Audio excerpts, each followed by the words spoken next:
Hi guys! Welcome back to another vlog. So after we had lunch sa Ichiran, ayun, pumunta na kami sa Central Station, sumakay kami ng train, at pumunta na kami sa The Peak Tram.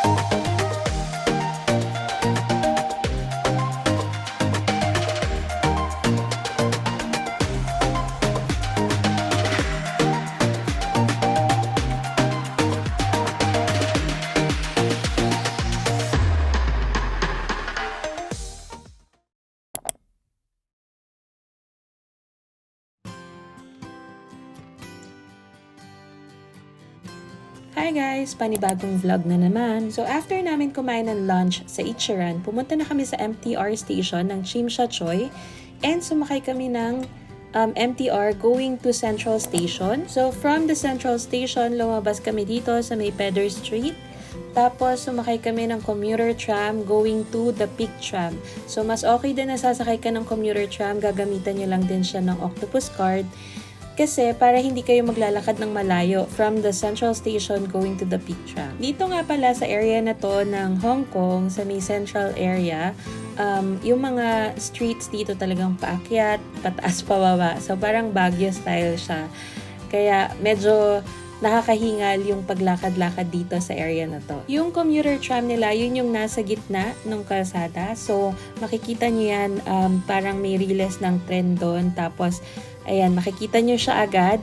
Siya yung nasa gitna. So, sasakay kayo dun sa gitna. Ito lang ba yun?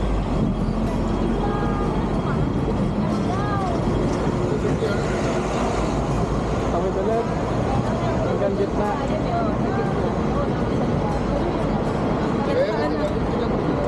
Ganyan na ganyan na.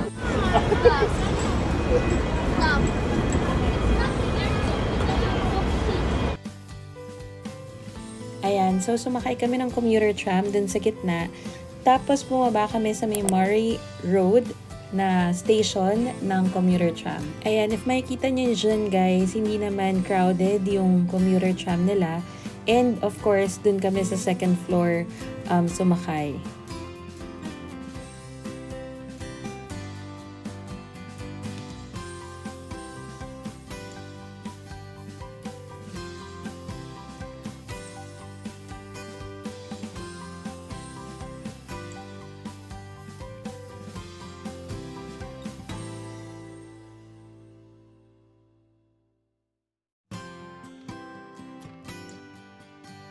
It's better here. Yeah, it's better here. Oh, you can see the proms now.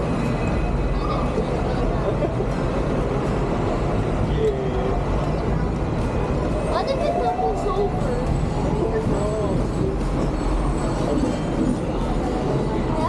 I have a fear of literally over. There, so many joy. Yan na sila.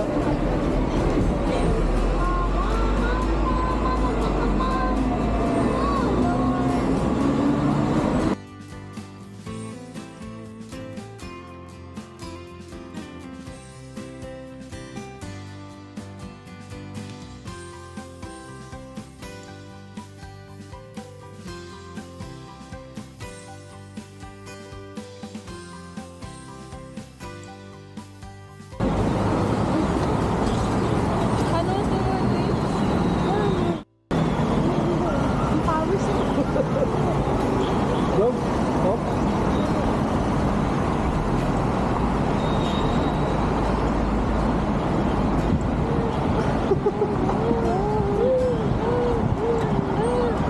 That's it.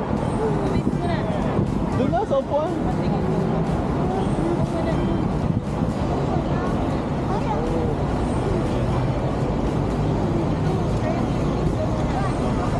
Here. Aba. Ito nga. Ayan, so nagpalit muna ng damit yung anak ko kasi paakyat yung street papunta dun sa The Peak Tram mula dun sa Moray Road Station na binabaan namin ng commuter tram.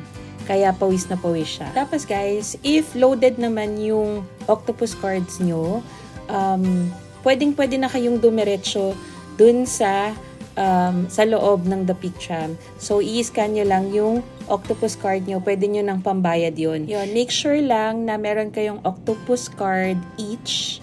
Even yung mga bata, kailangan may sarili silang octopus card. Kung octopus card yung gagamitin nyo, pangbayad dun sa ticket sa The Peak Tram. And yung cost naman niya is $148 Hong Kong dollars for the adults. Tapos, for the kids naman, it's $74.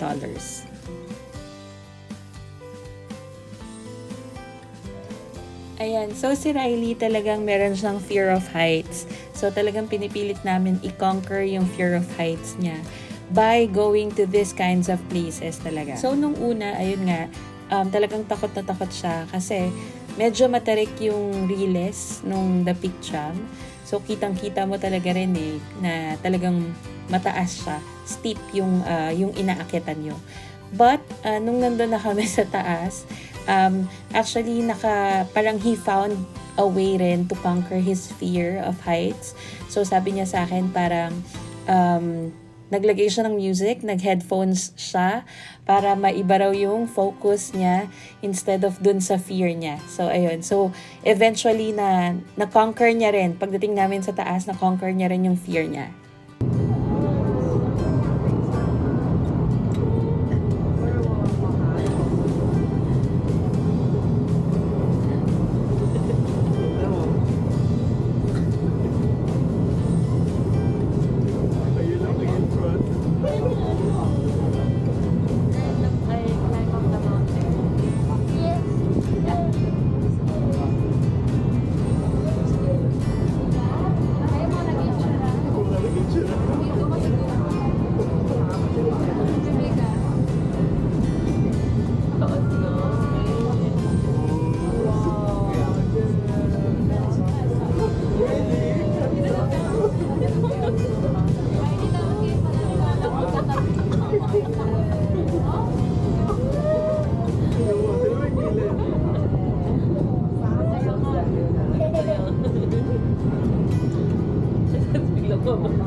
I'll tell you something. Come here. Come here.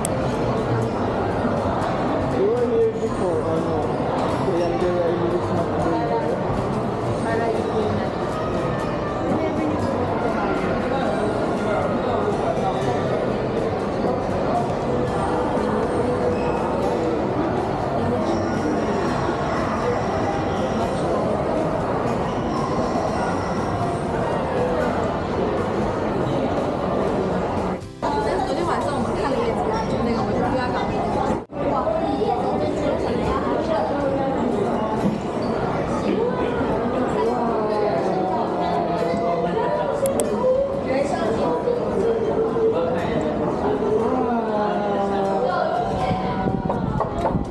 Hold me. Oh, wow.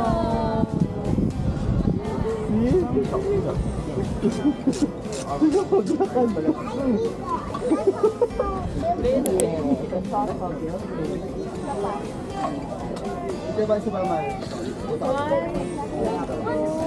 Okay, smile. Easy na.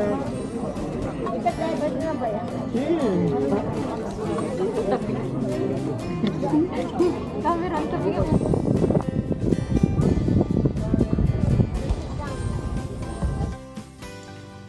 Guys, dito sa taas ng The Peak, sobrang lamig talaga dito. Kahit nung pumunta kami ng summer, September dati, mainit sa baba, sa May City area. Pero dito talaga sa The Peak, talagang sobrang lamig talaga niya.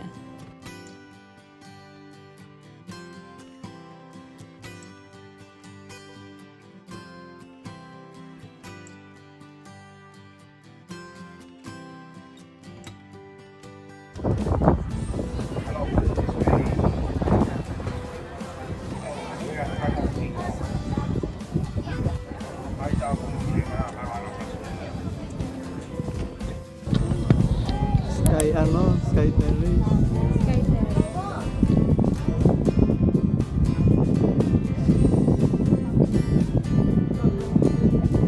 There you go.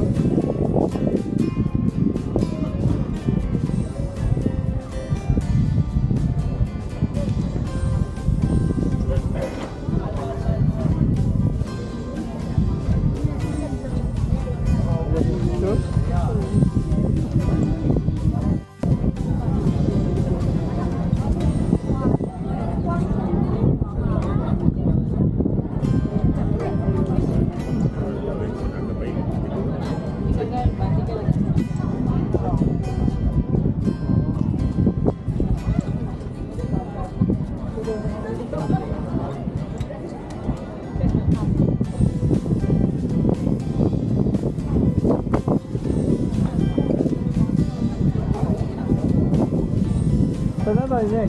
Tingnan mo yun. Oh. Nice.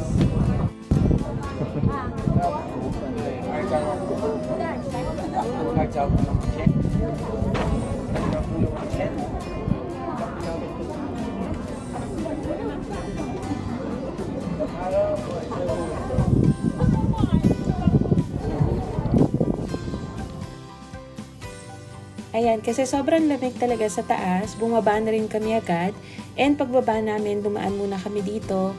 And bumili kami ng drinks and snacks namin. Actually, late namin nakita, pero meron palang Burger King sa taas nito. Nitong shop na to.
Ayan, so actually, second time na naming nagpunta dito. The last time is yung last time din kami nasa Hong Kong noong 2017 and that was pre-pandemic. And enjoy na enjoy pa rin talagang pumunta dito sa The Peak at sumakay dito sa The Peak Tram. Sabi ko naman dun sa mga previous vlogs namin sa Thailand and sa Singapore, talagang nag-enjoy kami dun sa mga views na nasa taas kami. Ewan ko, basta ang ganda-ganda talaga ng mga views sa taas. So, kaya na-enjoy talaga namin siya. So, I guess that's it for this video, guys. Thank you again for watching and see you again on the next vlog.